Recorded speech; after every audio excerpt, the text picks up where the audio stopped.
அங்கீகாரம் பெறாத பள்ளிகள் குறித்து தமிழக அரசு உடனே நடவடிக்கை எடுக்க வேண்டும் என கல்வியாளர்கள் உள்ளிட்ட பலரும் கோரிக்கை விடுத்துள்ளனர்.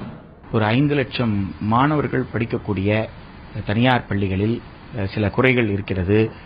எனவே அந்த பள்ளிகளுக்கு அங்கீகாரம் தொடருமா தொடராதா என்ற மிகப்பெரிய கேள்வி இன்று எழுந்துள்ளது. இந்த ஐயப்பாடு என்பது ஒரு கல்வியியல் சூழலுக்கு ஏற்றதல்ல. உடனடியாக அந்த பள்ளிகள் குறித்து அரசு என்ன முடிவை எடுக்க விரும்புகிறதோ அந்த முடிவை மாணவர் நலன் சார்ந்து எடுக்க வேண்டும் என்பதைத்தான் நாம் வலியுறுத்துகிறோம். அது எதுவாக இருந்தாலும் விரைந்து எடுக்கணும். ஏன்னா ஒரு கல்வி ஆண்டு இன்று தொடங்கிவிட்டது என்பதை கருத்தில் எடுத்துக்கணும்.